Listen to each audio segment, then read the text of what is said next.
Hi, and welcome to the third episode of the Whatever Show. The Whatever Show is kind of the name that we've come up with here for the St. Petersburg-Clearwater Film Commission podcast. That's a bit of a mouthful, so the Whatever Show kind of fits. So this is our third episode. I'm Tony Armour, Film Commissioner for St. Pete-Clearwater, Florida, and this is Lisa Dozois, our Film Commission Manager.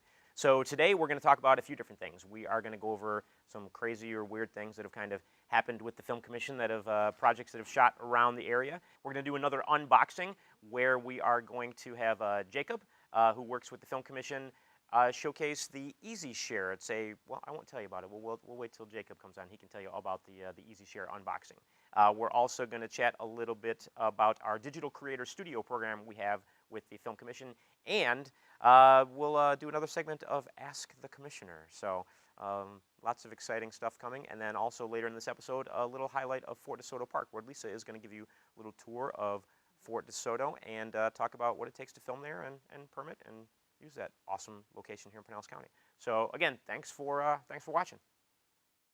Okay, well, today one of the things that we want to talk about is something really cool that we're doing here at the Film Commission that, to my knowledge, I don't think any film commissions around the country are doing anything like this.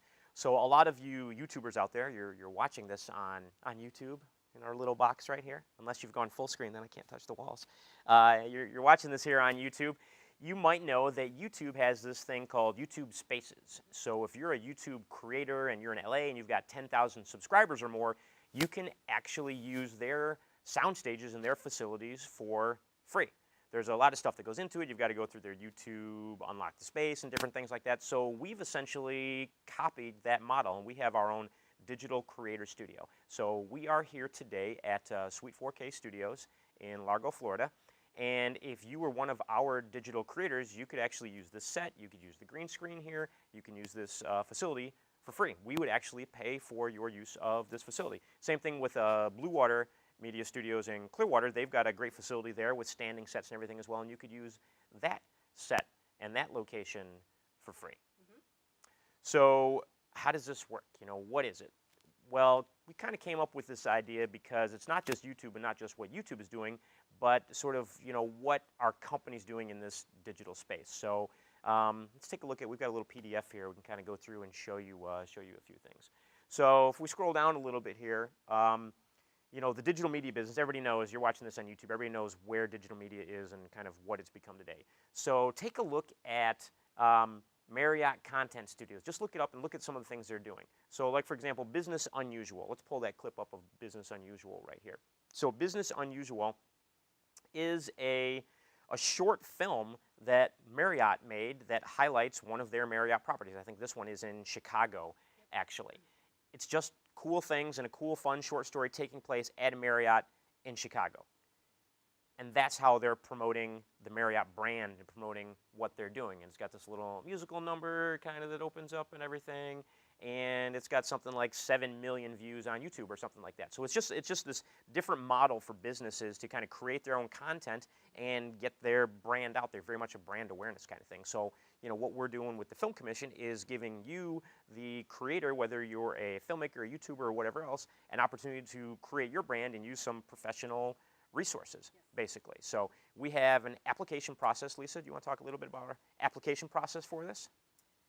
Yeah, it's pretty simple. It's a one-page application. You just fill out some information, obviously your name and your address, and then tell us a little bit about the channel that you have, your YouTube channel, how many subscribers you have, what the topic is, and where you're going with your channel, and what you would like to learn and get out of some assistance from the Film Commission. And so part of what we'll do is, you fill out this application. It's a Google form. We'll put the link to it in the description here on this video.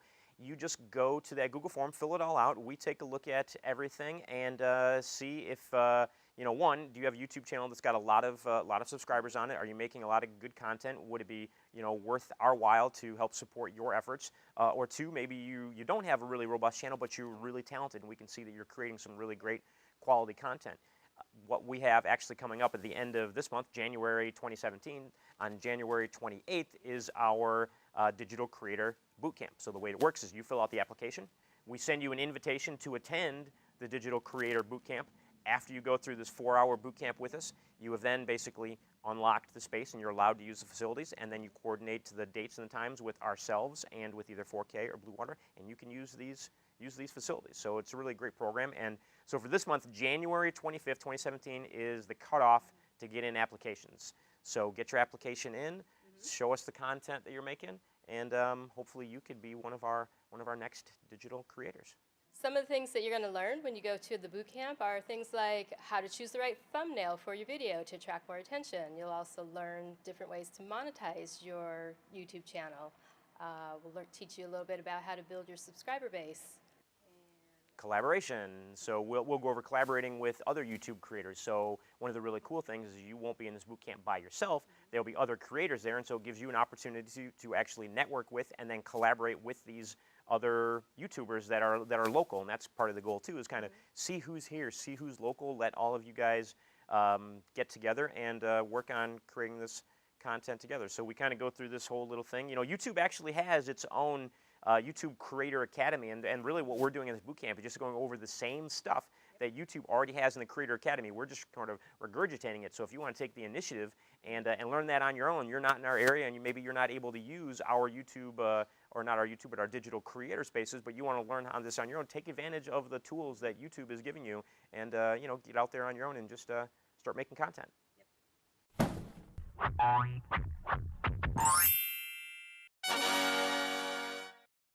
Hello, everybody. I'm Jacob Pierce. I'm here with the St.Pete-Clearwater Film Commission podcast, the Whatever Show. We are doing our unboxing today, and today our product is going to be the EasyShare Wi-Fi card.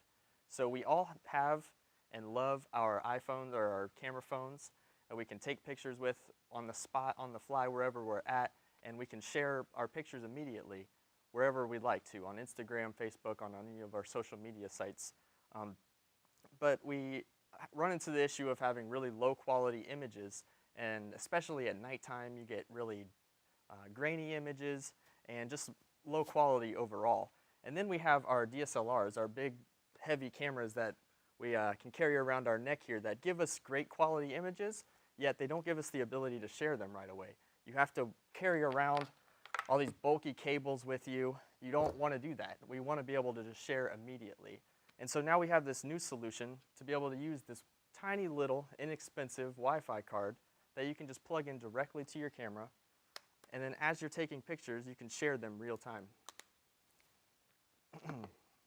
So what we have here, the Wi-Fi card that we purchased was around $26 for a 16 gigabyte. They range anywhere from $19.99 for an 8 gig to $38.99 for a 32 gig. All right, so for the specs for this, it supports video and photo files. You have JPEG, RAW, AVI, MP4, MOV. You have a ton of different abilities to share video and photo with our Wi-Fi card here. It can hold up anywhere from 4 gigs to 32 gigs of storage, and it also gives you a multi-user access, so you can have up to 5 users that are all looking at the same exact Wi-Fi card and seeing what's on the card and being able to download the video or photo and share it real time. We're going to do a quick tutorial on how to use the Wi-Fi card here, and just go ahead and we're going to go ahead and share it and share an image and get it up on the web and just see how quick and easy it is to do that. So first thing you want to do is turn on your camera, obviously. Get your Wi-Fi card plugged in there. Go ahead and take a quick picture. So I'll just take a quick picture of what we have on set here. All right, great guys. And then we will go ahead and pull it up here on our phone, or on our, I'm going to use an iPad for this presentation. So we already have our application here open, but just to show you this, one of the steps, you just go get your app open, and then now you have your dashboard here of your app, of the EasyShare Wi-Fi card app, and we'll go ahead and click into new album, or card album rather, and if you can see here it says we have new. It's displaying that there's a new item that has appeared inside the app. So now I can just go ahead and click here on our image that I've just taken. Just give it a moment to load. And we can come over here and click Save. Now it's saved successfully. And I can come into my local album here. And now we have all the images that I have saved here. There's a little plus button here that gives you the option to add it to your camera roll. And then now we've saved the file here to our camera roll. I can go check out my photos here on my iPad, and then now I already have the photo here available. And then from here, it's pretty simple to share it onto social media. So I have our Facebook page open here.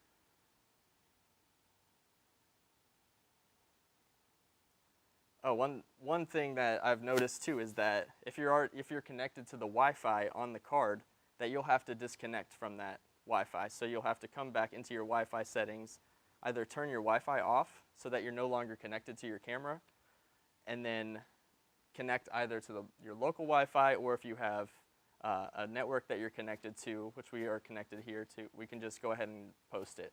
So now I have the ability to click post here. So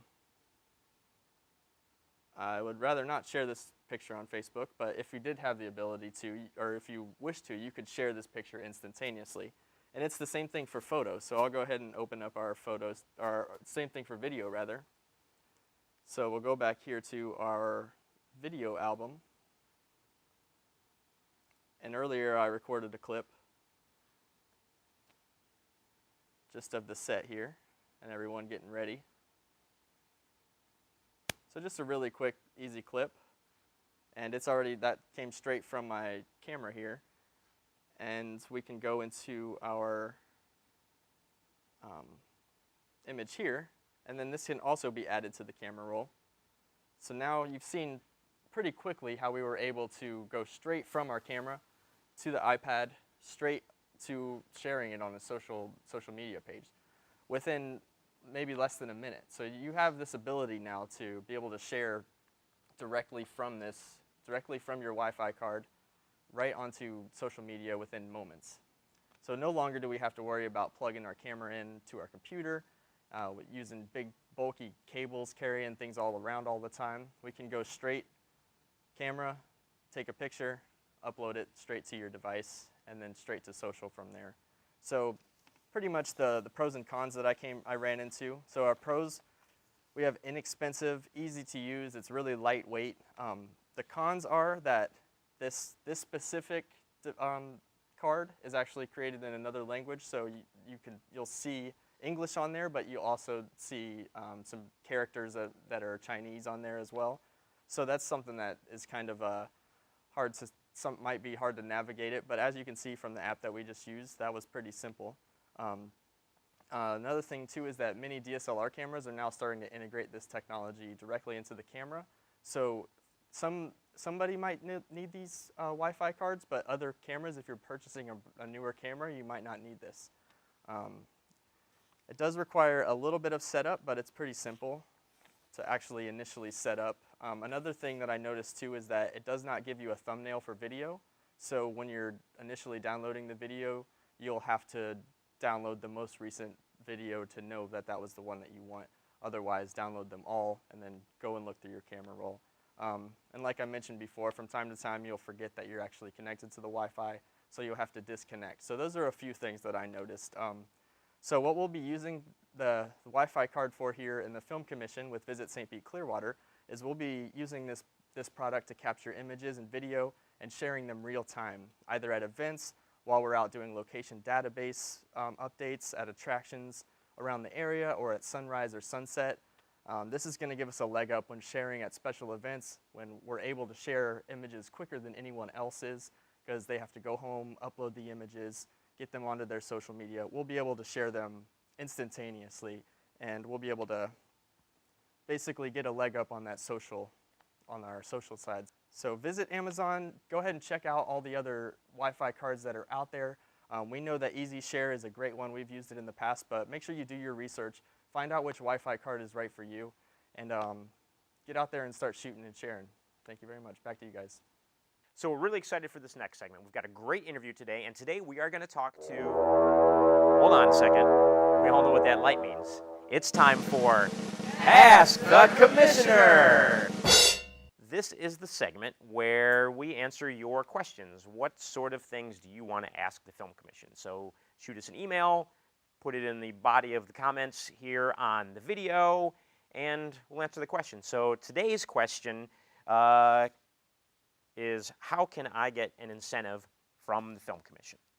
So many of you may or may not know that we offer a marketing grant, a marketing incentive program where we will actually give you money if you come shoot in St. Petersburg, Clearwater, Florida. Pinellas County, we've got 24 cities, 24 municipalities here, and we will actually give you a cash marketing grant to come and shoot your project here. Whether it's a big film like the Tim Burton film that's shot here a year and a half ago that we gave an incentive to a small web series that we're giving funding to, small web series like Barry Baker, Aspiring Serial Killer, or BTS, the behind the scenes web series that just shot here in December. So it's real easy. You basically just shoot us an email. You can go to our website, find our contact information. It's also in the description here on the video. Tell us you want an incentive for your project.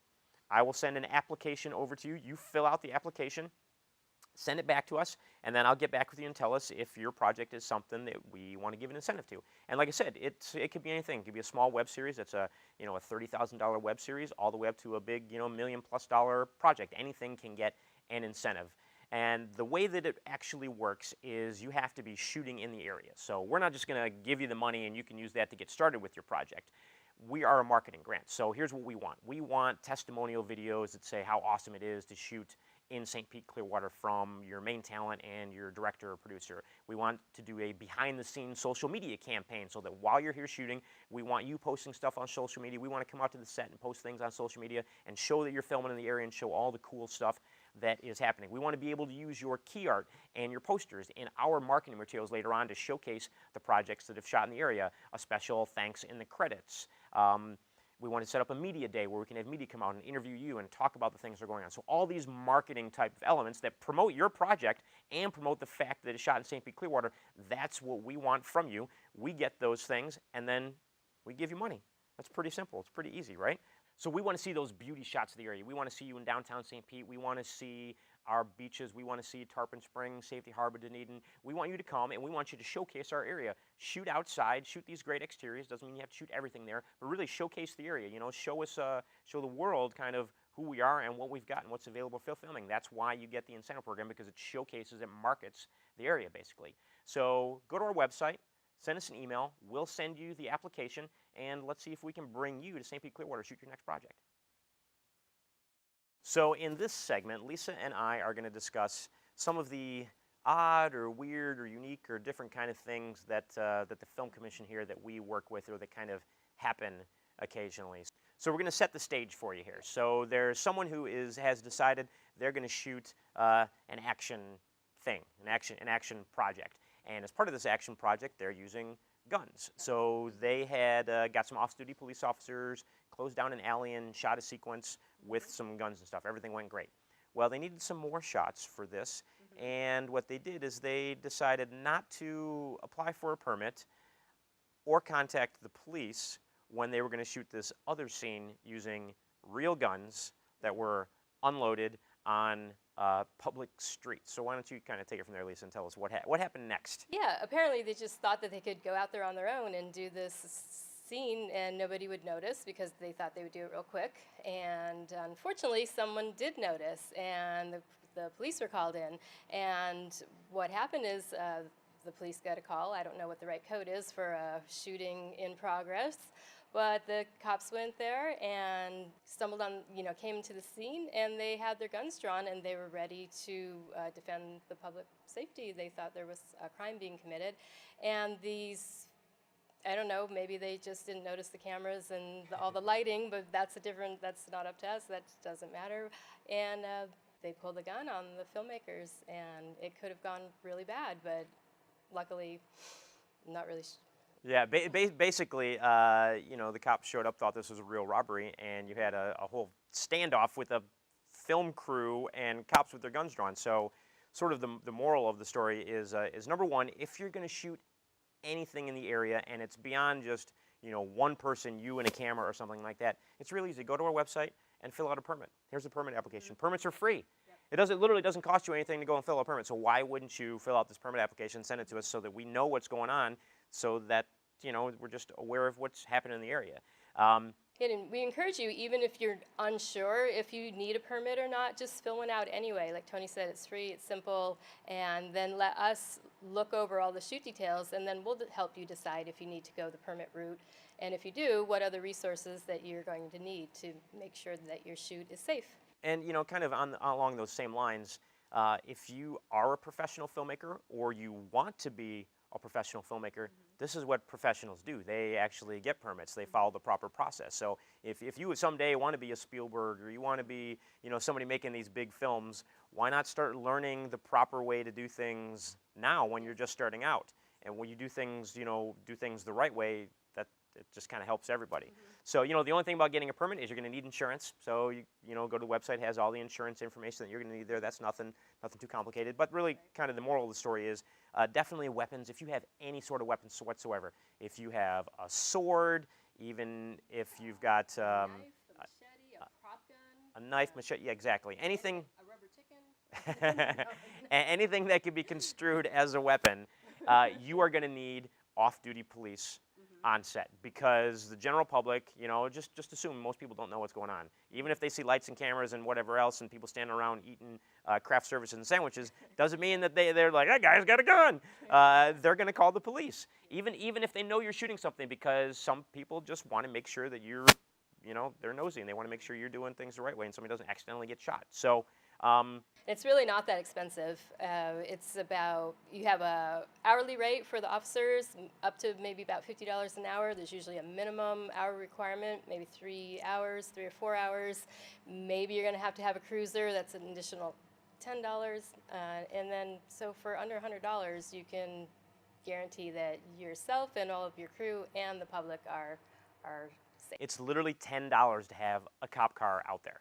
I think if you can't afford $10 to make sure you've got a cop car out there and you're using fake weapons, maybe you shouldn't be shooting or trying to do something with fake weapons. The cops, they're great. They're really helpful. They just want to be out there to help you. I shot a whole thing this summer where I used prop guns and blanks. And the cops pretty much the whole time were like, whatever, you're good. They just kind of hung back and, just sort of enjoyed the process. So they're really great to work with. It's not like they don't want to work with you. Actually, they love doing it because it's an easy, $50 an hour for them to just stand out there for a couple hours and see this happen. So moral of the story, if you're using any kind of weapons whatsoever, contact our office, get a permit, get some off-duty police officers. Don't get shot by the cops. Yep. And one more thing. Give us enough time to process the paperwork, because that's not something that we handle in our office. We need to coordinate with the municipality's police department, and they need to review all the details and find someone who is available to be scheduled. So we like to have 10 business days when at all possible, and we'll take it from there. So basically, to wrap it all up, just go to our website. Everything's on the website. Permits, insurance, police services applications. Don't get shot when you're shooting anything.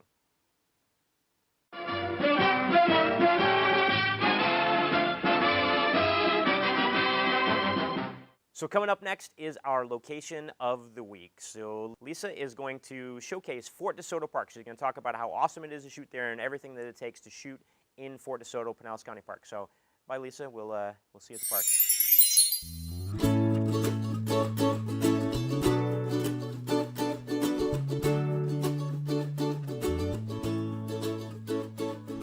Hey, here I am at Fort De Soto Park, the most popular filming destination in Pinellas County. Fort De Soto's gorgeous beaches are by far the biggest draw. The powdery white sands are the perfect backdrop for all kinds of shoots. The park even has a dedicated dog beach for capturing shots with your furry friends. But there's more to Fort De Soto than pretty beaches. Wander off the beaten path and you'd swear you were lost in the jungle. If your shoot requires a pier, Fort De Soto has two.